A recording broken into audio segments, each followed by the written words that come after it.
కదా. సార్ ఇక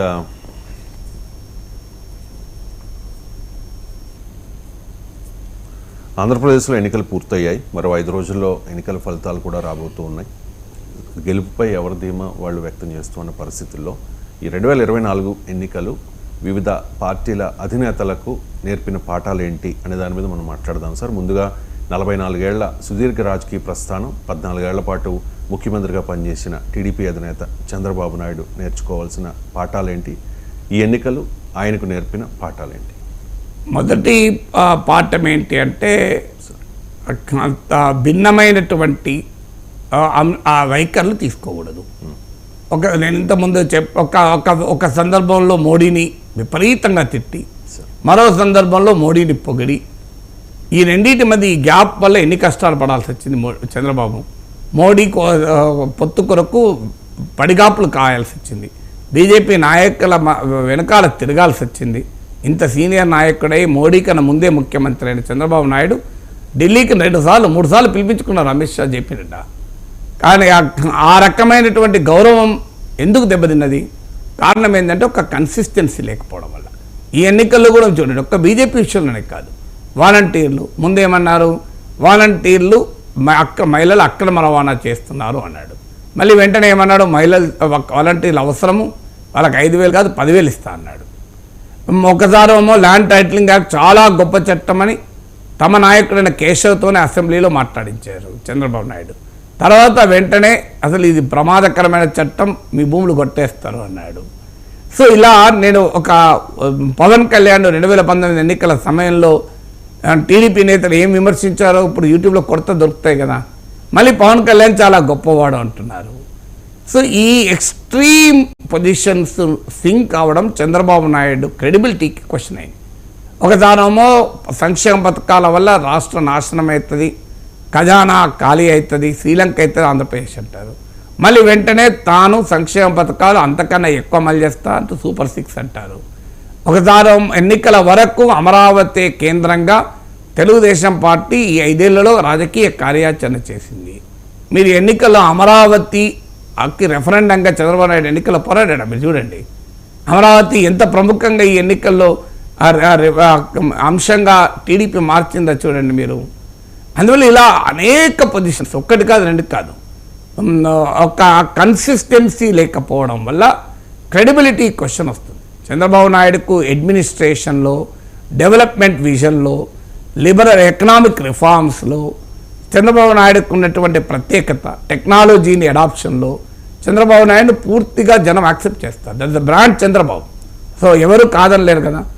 నేను ఈ మధ్య ఒక టీడీపీ నాయకుడు ఫోన్ చేసి చెప్తున్నాడు, సార్ ఇన్ఫర్మేషన్ టెక్నాలజీని తెలుగువారికి పరిచయం చేసిన చంద్రబాబుని మీరన్నంత గట్టిగా మా టీడీపీ నేతలు కూడా ఎవరు చెప్పుకోలేదు సార్ ఎన్నికల్లో అని. ఒక చంద్రబాబు నాయుడు చెప్పాడు తప్ప ఏ ఒక్క టీడీపీ లీడర్ కూడా చెప్పుకోలేదు సార్ అంట. నిజంగా నేను చాలాసార్లు అన్నాను, ఎందుకంటే ఇవన్నీ ఫ్యాక్ట్.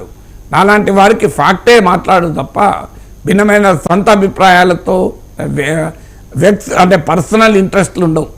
అందువల్ల చంద్రబాబు నాయుడుకు టెక్నాలజీ అడాప్షన్ కానీ, లిబరలైజేషన్, ఎకనామిక్ లిబరలైజేషన్ కానీ, డెవలప్మెంట్ గురించి ఆలోచించడం కానీ, అడ్మినిస్ట్రేషన్ స్ట్రాంగ్ చేయడం, ఈ 4 అంశాల్లో చంద్రబాబు నాయుడుకు ఉన్న స్ట్రెంగ్స్ అవి ఒక ఆయన బ్రాండ్. అదే సమయంలో ఒక కన్సిస్టెన్సీ ఉండడు అండ్ ఒక ఇన్కన్సిస్టెంట్, ఇవాళ ఒకటి రేపు ఒకటి యూటర్న్ తీసుకుంటాడు, ఈ విమర్శ ఉంది. అందువల్ల అది పోగొట్టుకోగలిగితే చంద్రబాబు నాయుడు పట్ల క్రెడిబిలిటీ పెరిగే అవకాశం ఉంటుంది. ఇది మొదటిది. రెండవది ఏంటి అంటే రాష్ట్రంలో తన ప్రభుత్వం ఏమి చేసింది 5 ఏళ్లలో అనేది చెప్పడం కన్నా జగన్మోహన్ రెడ్డి ఏమి చేయలేదో ఎక్కువ చెప్పారు. జగన్మోహన్ రెడ్డిని ఎందుకు ఓడించాలి అనే అంశం ఎక్కువ చెప్పారు.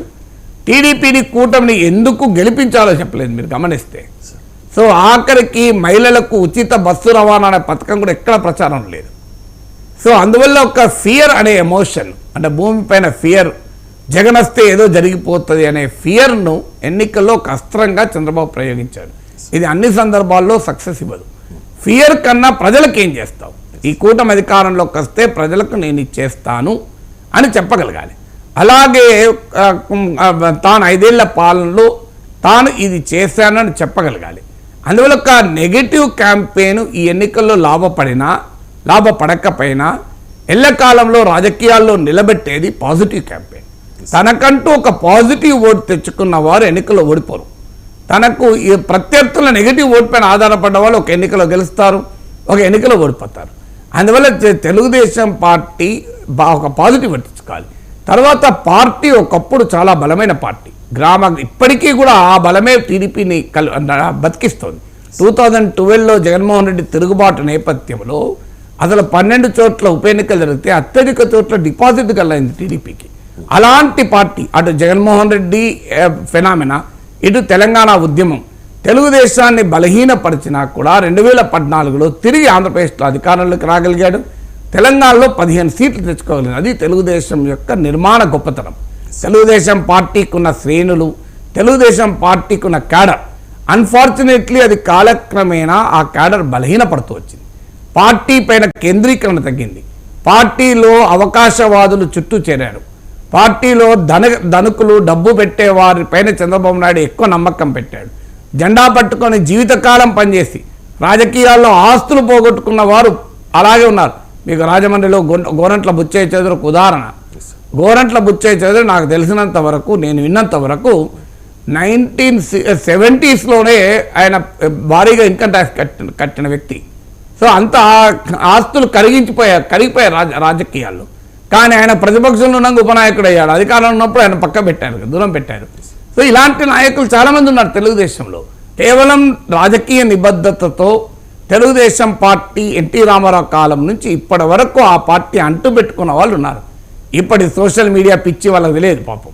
సో కానీ అలాంటి వాళ్ళు దూరం అయ్యారు. అవకాశవాదులు, సందర్భంగా అధికారం ఉన్నప్పుడు దగ్గర ఉండేవారు, డబ్బు సంచీలతో వచ్చేవారు దగ్గరయ్యారు. అది చంద్రబాబు నాయుడు గతంలో ఓడించింది. ఒకవేళ ఈసారి కనుక సానుకూల ఫలితాలు వస్తే పార్టీలో జెండా పట్టుకున్న లాయల్ వర్కర్ను గౌరవించండి, పార్టీని నిర్మించండి. పార్టీయే రాజకీయాన్ని ఇప్పుడు జగన్మోహన్ రెడ్డి బలహీనత కూడా అదే. పార్టీ నిర్వీర్యమైంది కింది దాకా. సో జగన్మోహన్ రెడ్డి అనుభవం కూడా చెప్తాం, చంద్రబాబు నాయుడు అనుభవమే కాదు. అందువల్ల ఒక బలమైన రాజకీయ పార్టీ, నిబద్ధత కలిగిన కార్యకర్తలు, శ్రేణులు తెలుగుదేశానికి బలం. ఆ బలాన్ని పోగొట్టుకున్న తర్వాత ఒక కొత్త సెక్షన్ చుట్టూ చేరితే మీకు ఒక ఉదాహరణ చాలు కదా. నారాయణ చంద్రబాబు నాయుడు ముఖ్యమంత్రిగా ఉన్నంత కాలం ఆయన పక్కనే ఉన్నాడు, మున్సిపల్ అడ్మినిస్ట్రేషన్ మంత్రిగా అమరావతిగా. చంద్రబాబు నాయుడు ముఖ్యమంత్రి పదవి పోయిన తర్వాత మళ్ళీ ఎలక్షన్ల వరకు నారాయణ కనబడ్డాడు చంద్రబాబు నాయుడు పక్కన. మళ్ళీ ఇప్పుడు ఎన్నికలు పోటీ చేస్తున్నాడు. మీరు చూడండి, ఇది ఒక్క ఎగ్జాంపుల్. సో అది తప్పు నారాయణ కూడా అన్నాను నేను. ఆయన మరి ఒకవేళ నిజంగానే ఎన్నికలు అయ్యాక కూడా చంద్రబాబు నాయుడు పక్కన ఉంటే జగన్మోహన్ రెడ్డి దాడికి నారాయణ విద్యాసంస్థలని మూతపడేవి. సో ఆయన అందువల్ల వ్యాపార రాజకీయ నాయకులపైనే ఆధారపడి రాజకీయం చేస్తే వ్యాపారస్తులకు సహజ ఇబ్బందులు ఉంటాయి. వాళ్ళ తప్పని కూడా నేను అనను. వ్యాపారస్తులు, కాంట్రాక్టర్లు, పారిశ్రామికవేత్తలు ప్రభుత్వాలపైన వీరోచితంగా పోరాడడం సాధ్యం కాదు. అందువల్ల చంద్రబాబు నాయుడు వాళ్ళ సహాయం తీసుకోవడం తప్పులేదు. నీకు నారాయణ సహాయం తీసుకోవడం తప్పని నేను అంటలేను. కానీ పార్టీ నమ్మాల్సింది పార్టీ కార్యకర్తల పైన, పొలిటికల్ యాక్టివిస్ట్ పైన నమ్మాలి, గ్రాస్ రూట్ పొలిటికల్ యాక్టివిస్టుల మీద నమ్మాలి. సో పొలిటికల్ మేనేజర్ల మీద నమ్మద్దు. చంద్రబాబు నాయుడు చేసిన పొరపాటు ఏంటంటే ఈ depended more on political managers. కానీ నిబద్ధత కలిగిన తెలుగుదేశం కార్యకర్తలు లక్షల సంఖ్యలో ఉన్న పార్టీ అది. అందుకే ఎన్నిసార్లు దెబ్బతిన్నా మళ్ళీ చిగురిస్తూ మళ్ళీ అధికారంలోకి రాగలిగింది. చరిత్ర చెప్పిన సత్యం కదా ఇది. సో అలాంటి దాన్ని నిలబడగలగాలి కదా. అందువల్ల ఇలా అనేక అనుభవాలు ఈ ఎన్నికలు చంద్రబాబు నాయుడుకి ఇచ్చాయి. చంద్రబాబు నాయుడుకే కాదు, జగన్మోహన్ రెడ్డికి విలువైన అనుభవాలు ఇస్తాయి, పవన్ కళ్యాణ్ కూడా విలువైన అనుభవాలు ఇస్తాయి కదా. సార్ అదే సార్, వన్స్ అగైన్ వైసీపీ అంటూ ఉన్న అధినేత జగన్